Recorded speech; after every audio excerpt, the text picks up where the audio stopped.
Hey guys, welcome back. Today let's discuss the solution to today's Leetcode daily challenge, which is max points on a line. So essentially we're given the coordinates of the points in this 2D plane in the form of an array, and we need to find the maximum number of points which lie in a straight line. So there could be many lines formed by the points, and we just need to return the maximum the line with the maximum number of points, rather the count of the points. So in this case this is that line and it has 4 points, so the output is 4. So let's start with the basic equations which define lines. So one way is we could represent it using the equation y equals mx plus c. So m is the slope of the line, and c is where the line intersects with the y-axis. So if x equals 0, then y would be c. Now in the input we have x and y, so we have a bunch of x's and y's. Now given this, how do we derive at the values of m and c for each of those possible lines? Now since we know that this is going to hold for a particular line, meaning that the value of m and the value of c is going to remain unchanged for a particular line, and you can substitute any x and y values for any points on that line and this equation would hold. So that means if we have two such points, let's call them y1 x1 y1 and x2 y2.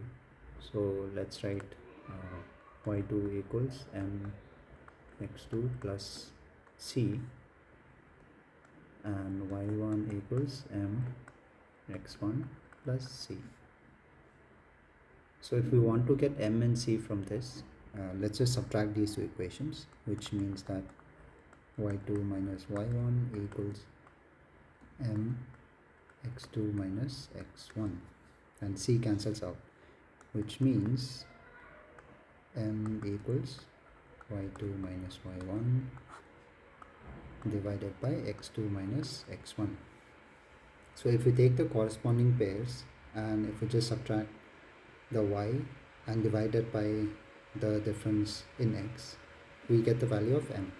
Once we have m, we could use either of these two equations to get the value of c. So c equals, let's just use the one with the x1 and y1. So that would be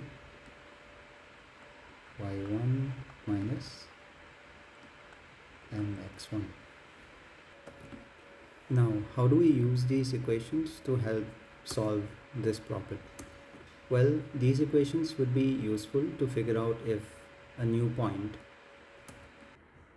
so for instance in this case I had 1 comma 1, then after that I got 2 comma 2. So with that I formed the line. I would have the m and c values of that. Now the next point 3 comma 3, I can use the values of m and c to figure out if that point also lies in this line. So we can use this equation along with the formula for finding m and c to check if a new point is lying on an existing line. So that's how we're going to use these equations. Now let's just take a look at what happens when a new point is introduced, because when we do the implementation, we're going to go through the points one by one. Now let's say I have this grid. If I have one point, if I had just one point, I can't form a line with it, so the answer would be 1. I just return 1 and I can't really do anything. But if I have another point, say any point, I can draw a line connecting these 2 points, and this holds for any point. So between any 2 points I can form a line. Now looking at the examples given, it's kind of we could be misled to think that okay, this line is there, then I could probably form another line here. So actually let's draw that. So we have something like this for the second case.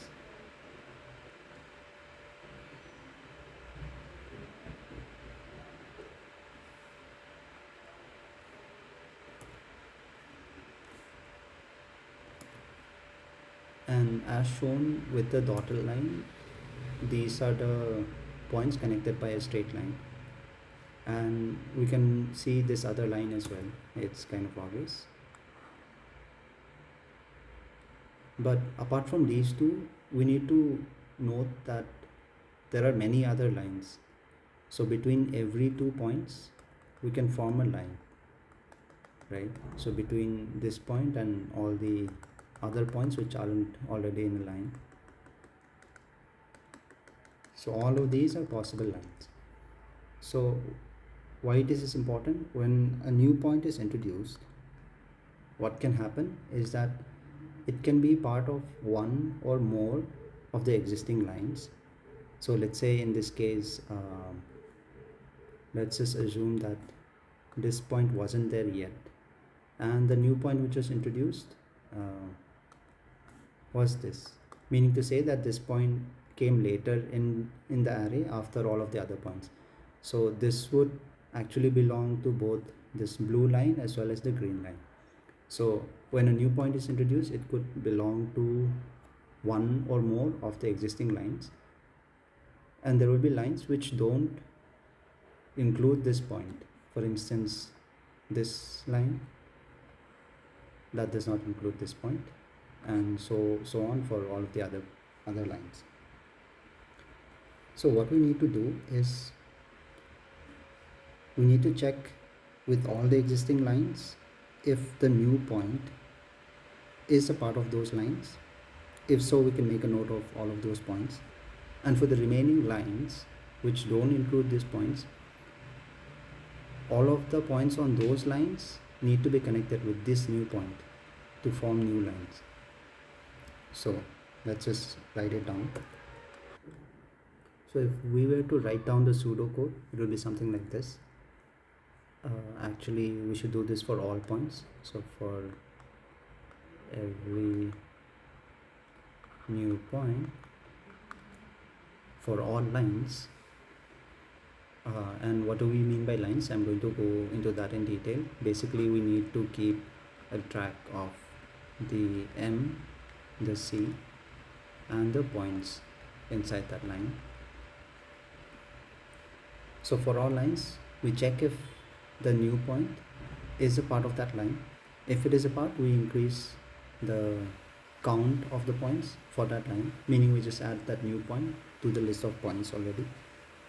If not, then we try to we form new lines with all of the points on that line of which this new point is not a part of. So this is the solution. So this problem is mostly to do with working out the math and not so much in the implementation. So once we have this, it's fairly easy to implement. So I'll just show my implementation. So as mentioned earlier, if there is only one point, we can't form any lines. So the max is 1. Then we maintain an array in which we're going to store the slope, the y-intercept, I think it's called, and the points which are contained in that line. So we're going to store the indices of the points rather than the xy coordinates. So in the beginning, we don't have any lines, and since it has reached this point, it means there are more than one point. So I'm initializing the maximum points, which is what we need to return later, to 2, because we'll have at least 2 points forming a line. Now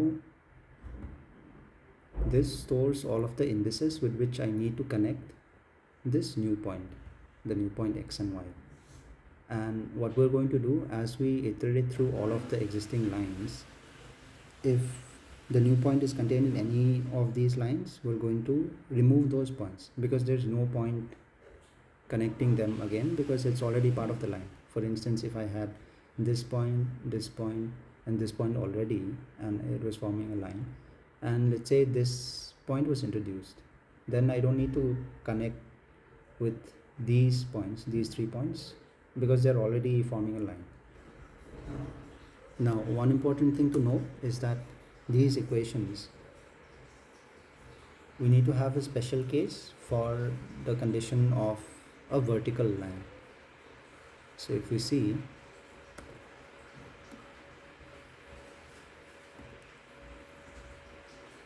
so if I had 2 points which were horizontal,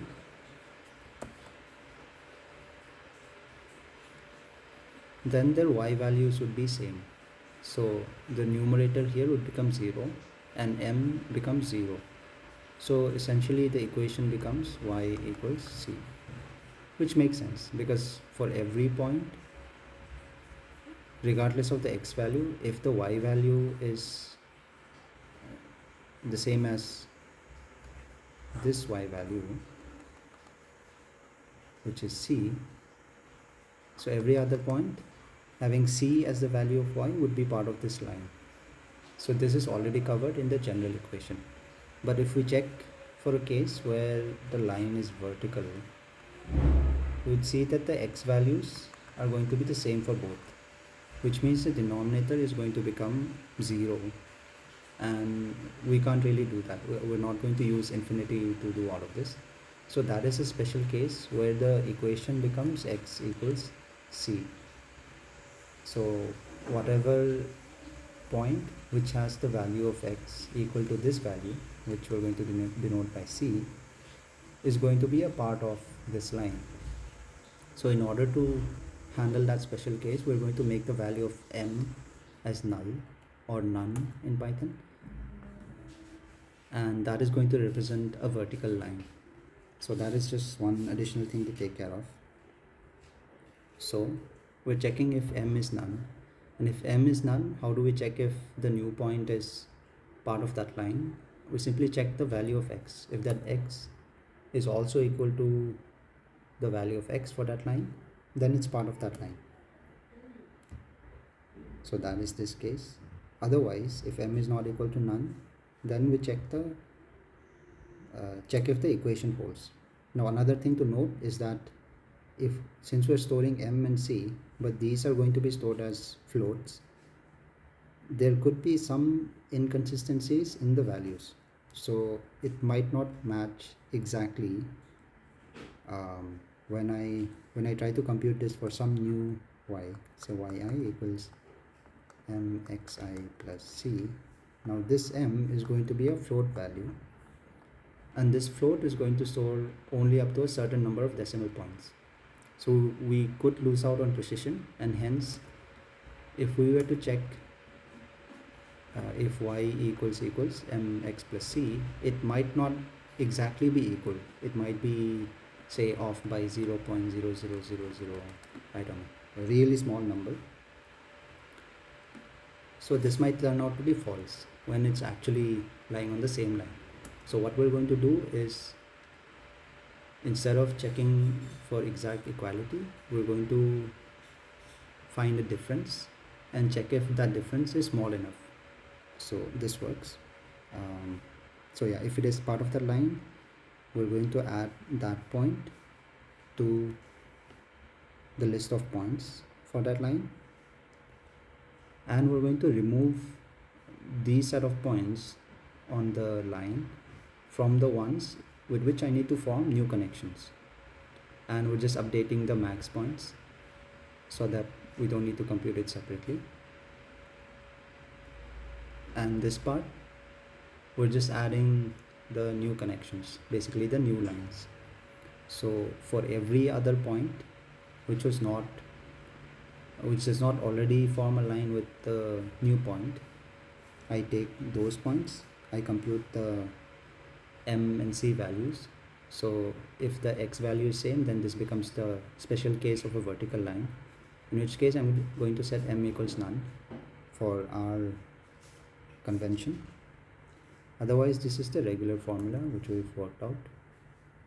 And see if If it's the regular case, then we apply this formula y minus mx. If not, then I'm just going to set it to the value of x, as we've seen here. So yeah, that creates a new line, and as we keep on going through each of the points, we're forming all possible lines and also keeping track of the maximum number of points which are there in the line, and we just return that at the end. So this is my solution. Thanks for watching. See you guys in the next one.